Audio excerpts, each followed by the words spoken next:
사도행전 9장 32절로 43절의 말씀입니다. 제가 읽고 마지막 한 절만 같이 읽도록 하겠습니다. 그때 베드로가 사방으로 두루 다니다가 루다에 사는 성도들에게도 내려갔더니 거기서 애니야라는 사람을 만나매 그는 중풍병으로 침상 위에 누운 지 8해라. 베드로가 이르되 애니야야, 예수 그리스도께서 너를 낫게 하시니 일어나 내 자리를 정돈하라 한데 곧 일어나니 루다와 사론에 사는 사람들이 다 그를 보고 주께로 돌아오니라.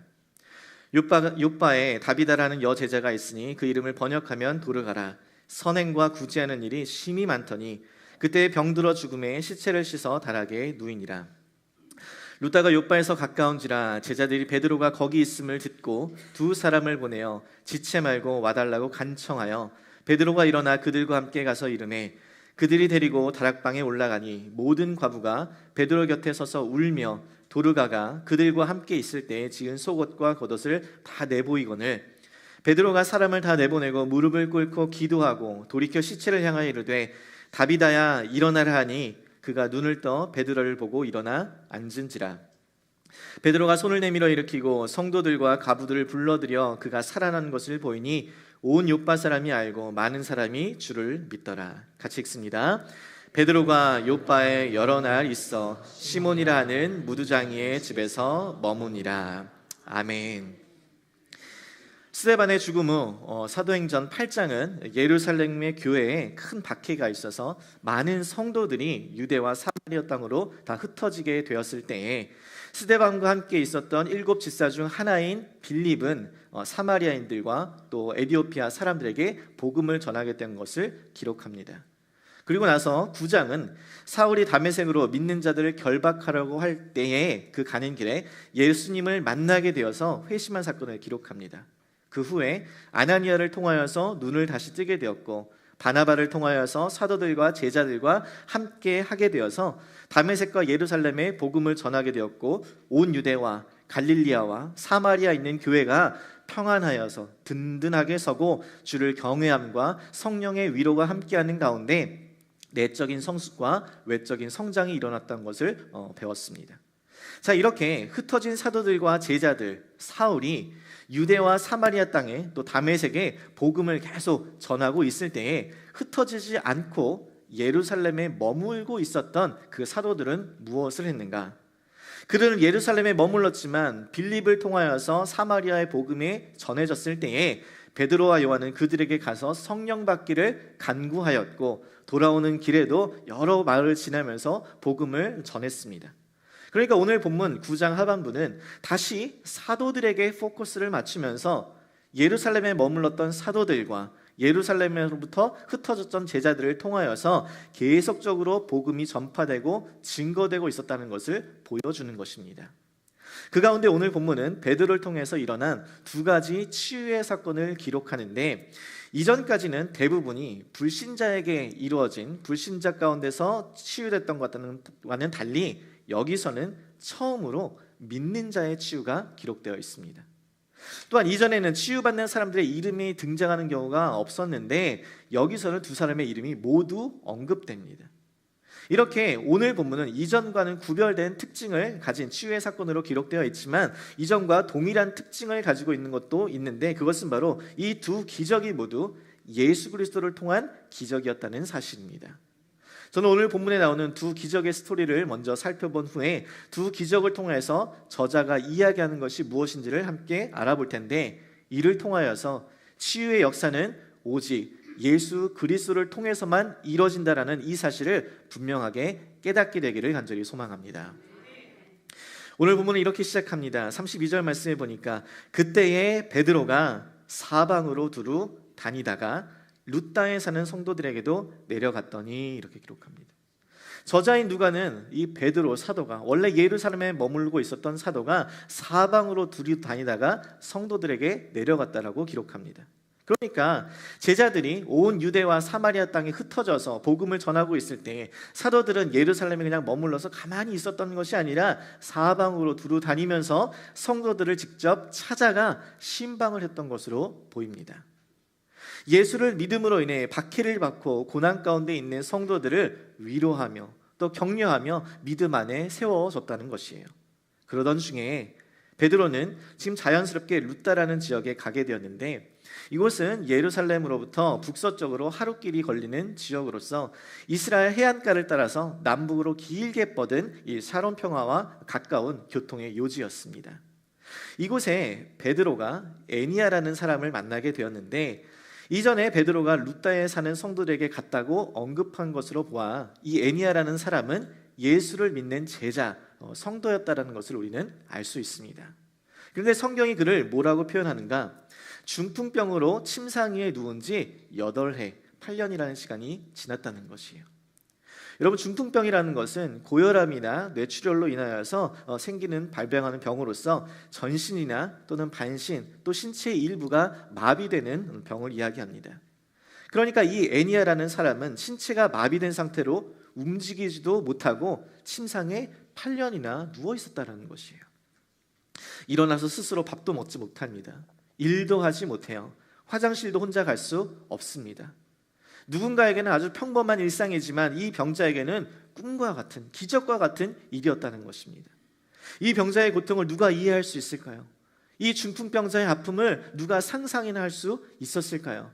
그런데 그때에 베드로가 그에게 이야기합니다. 34절 말씀 같이 한번 읽어보겠습니다. 시작. 베드로가 이르되 애니아야, 예수 그리스도께서 너를 낫게 하시니 일어나 내 자리를 정돈하라 한데 곧 일어나니.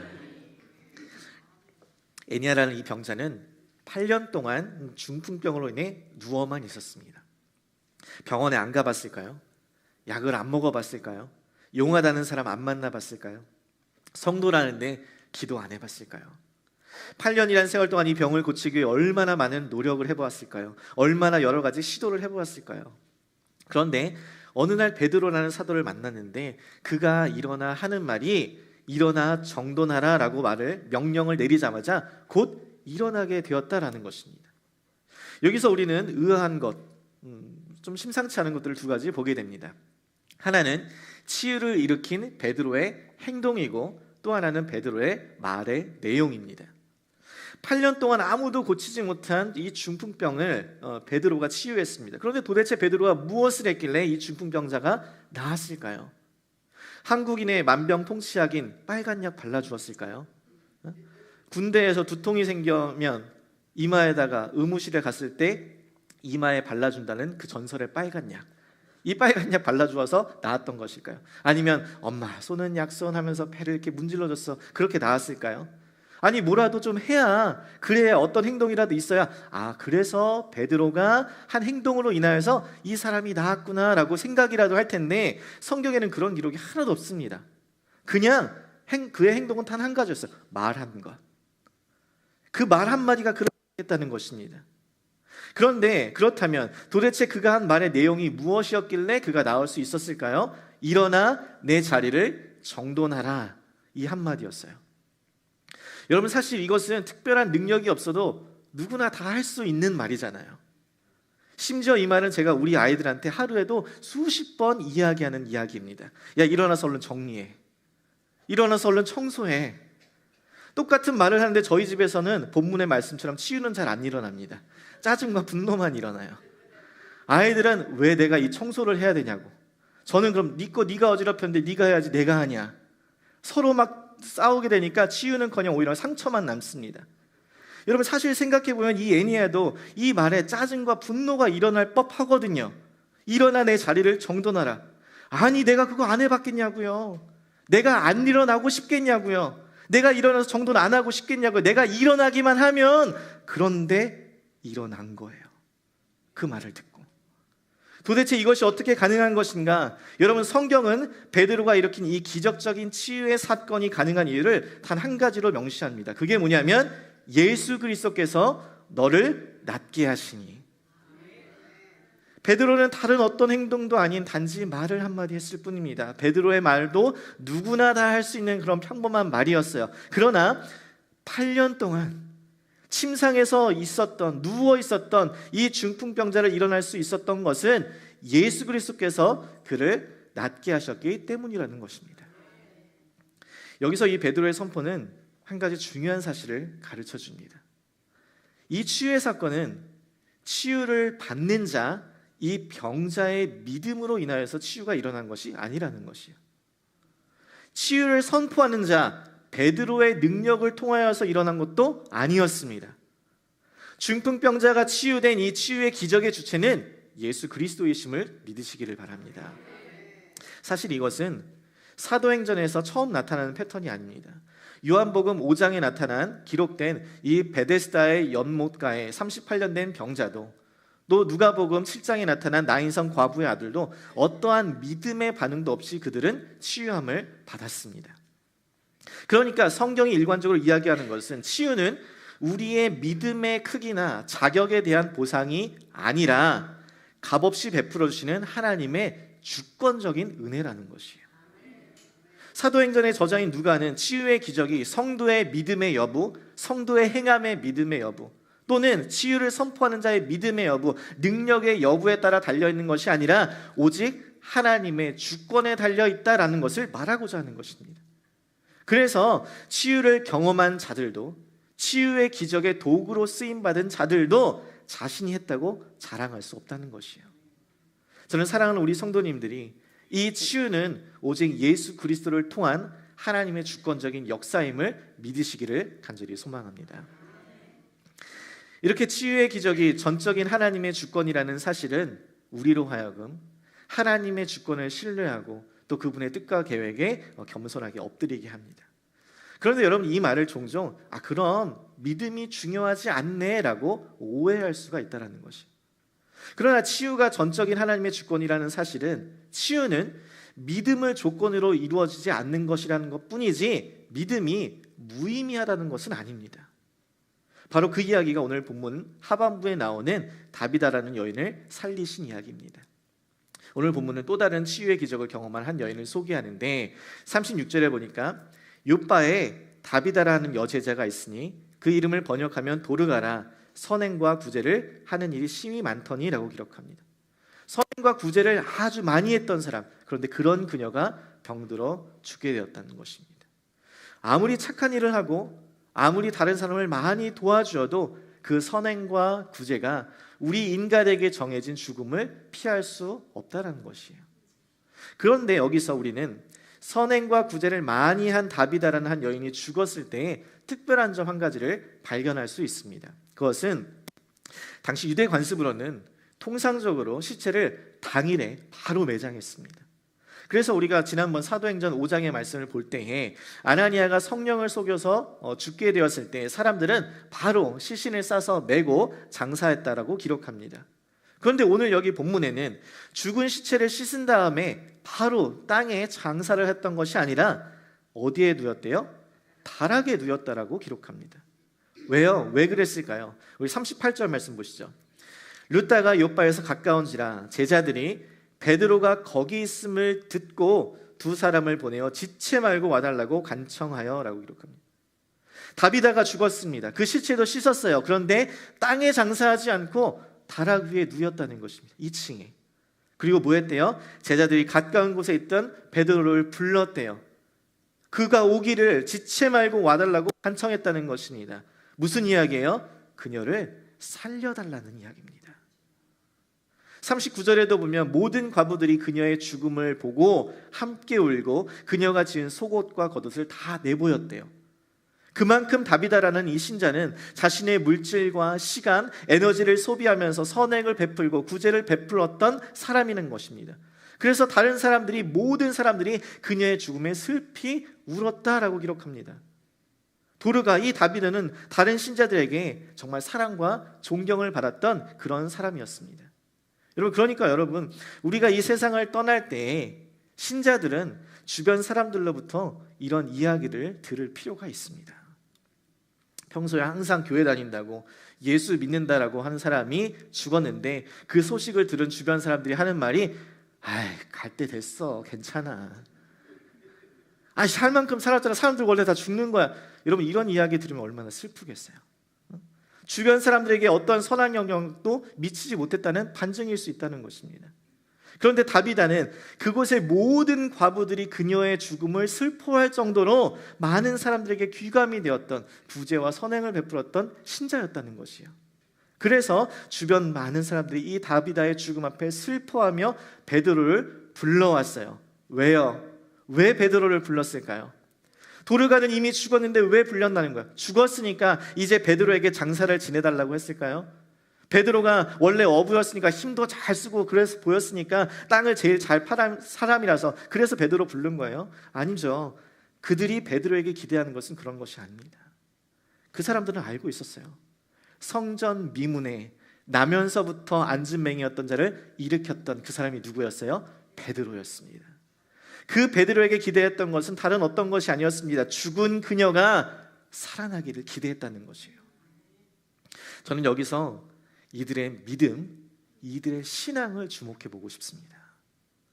이들은 다비다의 시체를 바로 장사하지 않았어요. 그 시체를 달하기 위해 누였습니다. 그리고 베드로에게 사람을 보내서 지체 없이 와달라고 요청을 하였고, 베드로에게 도르가가 지은 속옷과 겉옷을 내밀면서 그녀가 우리에게 얼마나 중요한 인물인지, 그녀가 얼마나 귀한 신자인지를 다 간절한 마음으로 그에게 보여주었다는 것입니다. 이 모든 행동의 근거가 무엇일까요? 왜 이 주변 사람들이 왜 이렇게 행동하는 것일까요? 도대체 무엇을 믿었기 때문에 그녀가 다시 살아날 수 있다고 믿었기 때문이라는 것이에요. 여러분, 예수의 제자란, 예수 그리스도를 나의 주인이요 구세주로 영접한 성도들이란 부활신앙을 가진 자임을 믿으시기를 바랍니다. 예수 그리스도의 십자가의 죽으심으로 말미암아 나의 모든 죄가 깨끗하게 용서받고, 예수 그리스도의 부활 사건으로 말미암아 그를 믿는 모든 자에게도 동일한 부활이 있음을 믿는다는 것이에요. 믿고 소망하고 있었다는 것이에요. 믿고 소망하고 있었다는 것이에요.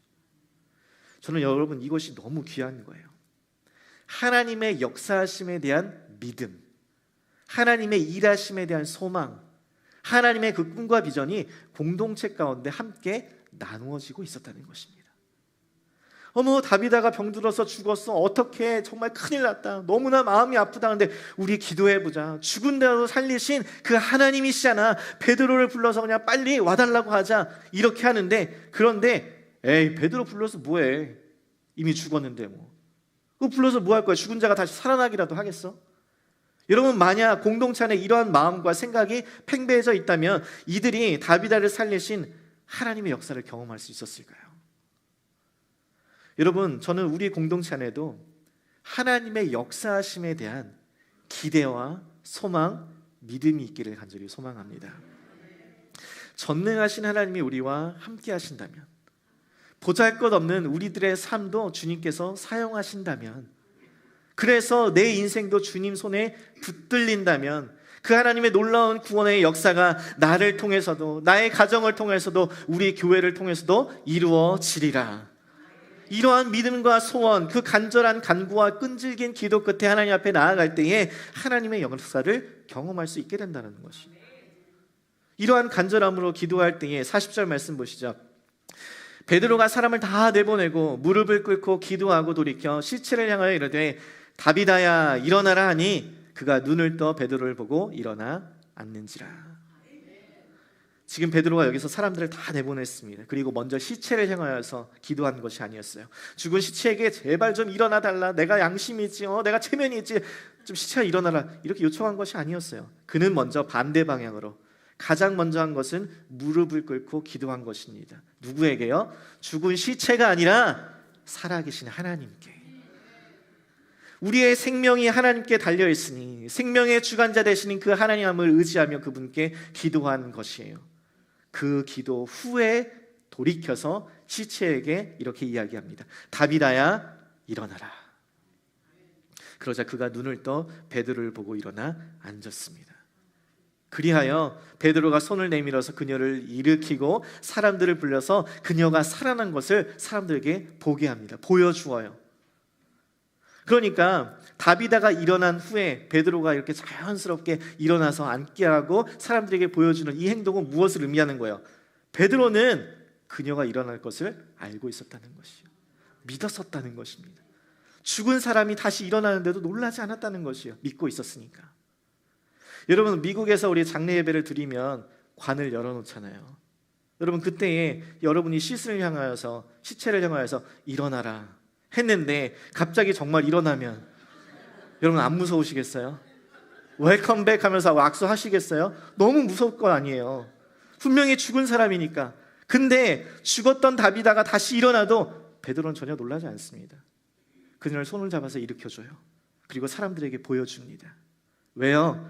하나님께 기도했던 그녀가 다시 일어날 것을 알고 있었다는 것이에요.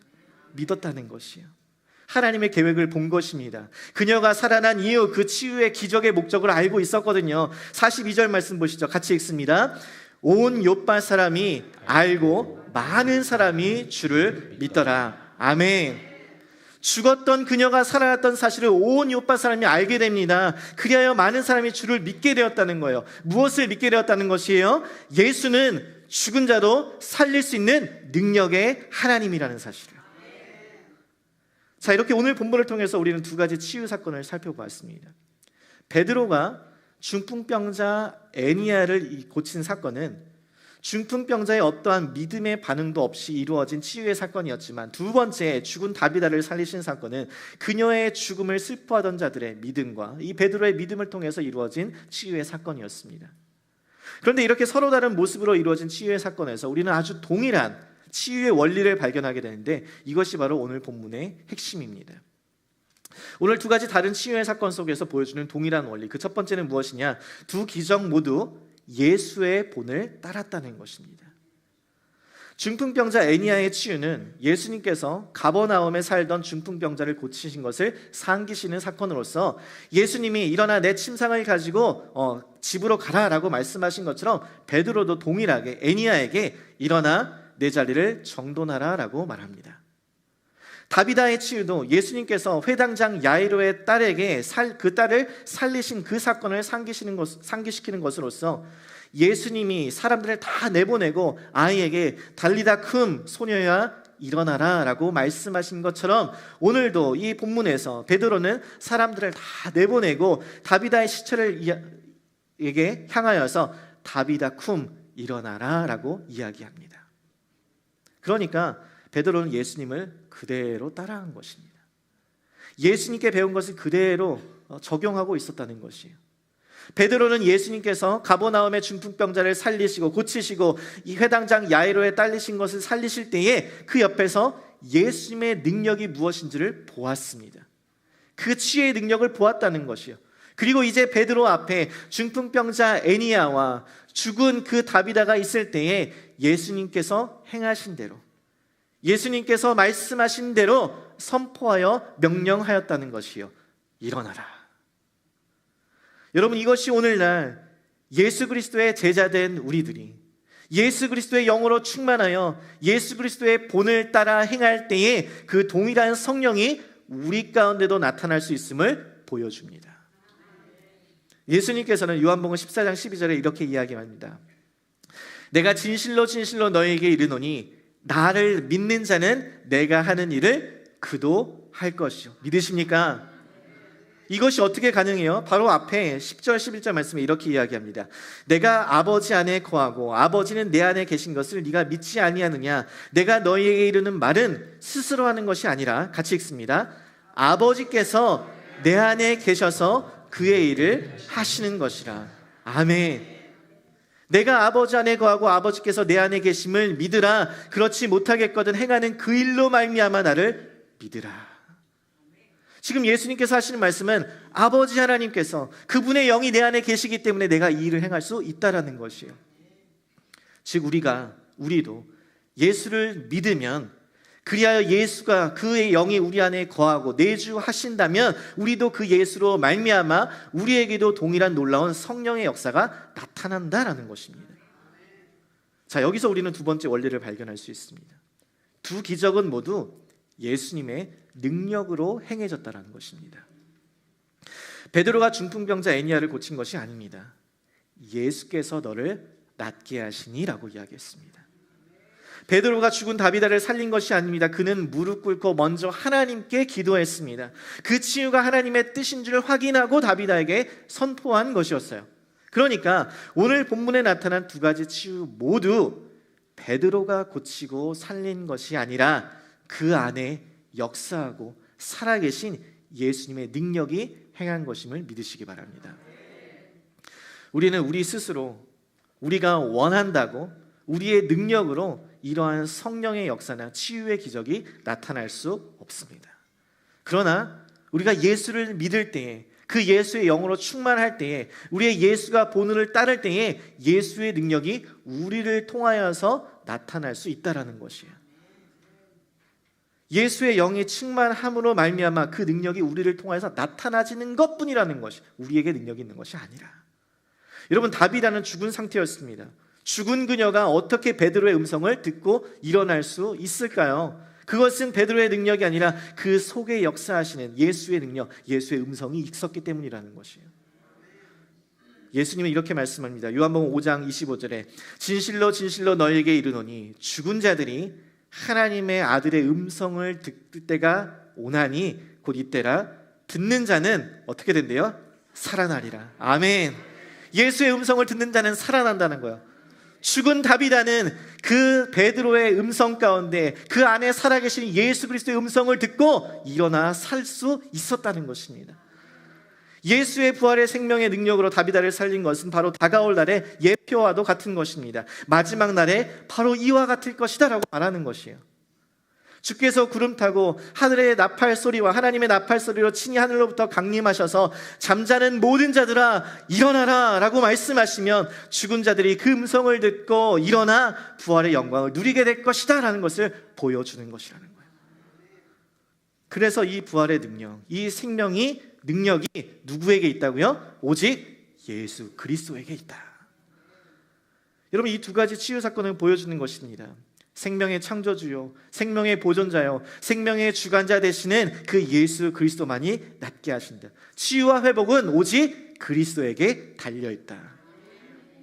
그래서 마지막, 오늘 본문의 두 가지 사건이 궁극적으로 나타내는 것은 두 기적 모두 예수의 구원의 표적이 되어 그의 영광을 나타난다라는 것입니다. 중풍병자 애니아는 일어나게 되었습니다. 죽었던 다비다도 일어나 살아나게 되었습니다. 그들은 이 기적들을 통하여서 예수 그리스도의 구원을 경험하게 된 것이에요. 그러나 이 놀라운 기적은 그들의 치유로만, 그대로만 끝나는 것이 아니라 그들의 치유를 통하여서 이 사건을, 이 놀라운 기적을 본 수많은 사람들이 주께로 돌아오는, 예수를 믿게 되는 열매로 결과가 지어졌다는 것입니다. 여러분, 이것이 바로 오늘 본문의 두 가지 치유의 사건, 기적이 기록된 이유입니다. 당시에는 아직 신약 성경이 완성되지 않았기 때문에 예수님의 삶과 죽음, 이 부활의 말씀들이 사도들을 통하여서 전하여질 때에 사도들의 말과 행동에 대한 신뢰, 진실함이 보증되어야 했습니다. 그래서 하나님께서는 이 사도들을 통하여서 놀라운 기적들을 행하여서 사람들로 하여금 그들의 말을 듣게 하고 이 놀라운 기적들을 보게 하며 예수 그리스도께로, 주께로 돌아오게 하는 놀라운 축복의 통로로 사용하신 것입니다. 그러니까 사도들이 행한 기적은 사도들에게 능력이 있어서가 아니라 하나님의 구원의 역사에 필요하여서 그들을 통하여서 이루어진 예수 그리스도의 능력임을 믿으시기를 바랍니다. 사람에게 능력이 있는 것이 아니에요. 목회자에게 능력이 있는 것이 아닙니다. 그 치유의 능력이 사람에게 속하고 소유될 수 있는 것이 아니라는 거예요. 능력의 근원은 오직 예수 그리스도이십니다. 능력은 예수 그리스도께 속한 것이고 그 능력은 예수 그리스도를 믿는 자들을 통하여서 이루어지는 것이라는 거예요. 저는 사랑하는 우리 성도님들이 우리의 질병을, 우리의 상처를, 우리의 아픔을 고치시고 치유하시고 회복시키시는 유일한 분은 오직 예수 그리스도 한 분뿐임을 믿으셔서 그 능력의 주 앞에 엎드리는 우리 모두가 되기를 주님의 이름으로 간절히 소망합니다.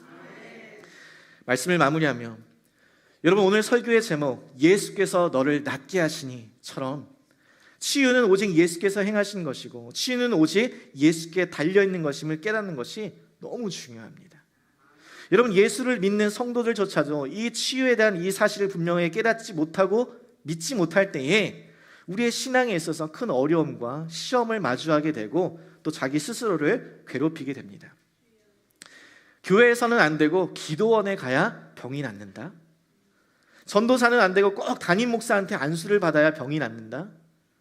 40일 금식 기도를 하면 병이 낫는다. 믿음이 부족해서 병이 안 낫는다. 헌금을 더 많이 해야 되는데 그렇지 않아서 병이 안 낫는다. 예배를 빠져서 병이 안 낫는다. 여러분, 이러한 잘못된 생각들로 인해서 하나님을 오해하고 올바른 신앙생활이 아니라 율법적인 생활에 갇혀서 자기 자신을 괴롭게 하는 사람들이 많이 있다는 거예요. 그런데 오늘 본문은 그런 것이 아니다라는 거예요. 우리의 치유는 우리의 행함이나 우리의 어떠함이나 우리의 노력이나 의지를 조건으로 하지 않습니다. 치유를 행하는 자의 능력으로도 조건이 되지 않습니다. 오직 그분께서 원하실 때에, 오직 그분께서 그분의 뜻과 계획 가운데, 분명한 목적 가운데 그분의 능력을 행하셔서 그분의 영광을 취하신다라는 것이에요. 특별히 사도행전에서 온 유대와 사마리아 땅끝까지 복음을 전하는 과정 가운데서 기록된 오늘 본문의 이 두 가지의 치유의 기적은 사도들을 통하여서 전해지는 예수 그리스도의 복음의 능력을 확증하는 것이었고, 수많은 사람들의 회심을 일으키는 구원의 통로였습니다. 그리고 이 말씀은 바로 오늘날 예수 그리스도를 믿는 저와 여러분과 같은 제자들에게도 하나님이 뜻하시면 하나님의 구원의 계획 가운데 예수 그리스도로 말미암아 우리를 통하여서도 동일한 치유의 역사를 행하실 줄 믿습니다. 그래서 저는 오늘 이 말씀에 근거하여 하나님의 뜻 가운데, 하나님의 구원의 계획 가운데, 우리 공동체 가운데에도 하나님의 놀라운 치유의 역사들이 나타나게 되기를 간절히 소망합니다. 이 예배의 자리에 나와 예수님을 만나고 여러분의 육신의 질병이 치유되기를 소망합니다. 이 예배의 자리에 나와 주의 말씀을 듣고 기도하는 가운데 상한 영혼이 치유되는 역사가 있기를 간절히 소망합니다. 이 예배의 자리에 나와서 주님 앞에 엎드려 기도하는 가운데 내 발목을 붙잡고 끊임없이 괴롭히는 죄의 쇠사슬이 끊어지고 참된 자유함을 누리는 그 하나님의 역사를 경험하게 되기를 소망합니다.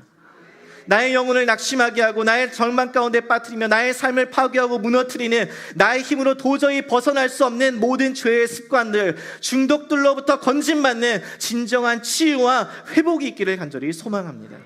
그리하여서 예수 그리스도가 병든 나를 고치셨습니다, 죽은 나를 살리셨습니다라고 고백하는 가운데 오직 예수의 이름만이 높여져서 나의 삶을 통하여서, 나의 가정을 통하여서, 우리 교회를 통하여서 수많은 사람들이 주를 믿게 하여 주옵소서.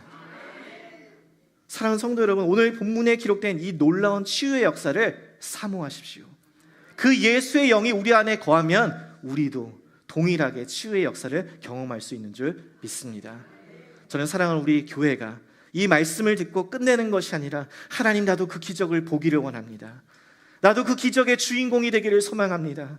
나도 이 모든 죄 가운데 억눌려 있기를 원하지 않습니다. 나도 주님 앞에 이 죄의 모든 습관들, 중독된 것들, 하나님보다 더 사랑하는 그 모든 것들, 나의 영혼을 깨뜨리고 나의 삶을 망가뜨리는 그 모든 것들을 끊어버리고 그 상처로부터 치유함 받고 내 영혼이 건진받아 주의 영광에 쓰임받는 나의 인생 되기를 소망합니다. 여러분, 그 기도가 우리의 기도 되어 우리 교회가 가정이 되어서 많은 사람들에게 주 앞에 돌아오는 축복의 통로가 우리가 되기를 주님의 이름을 간절히 소망합니다.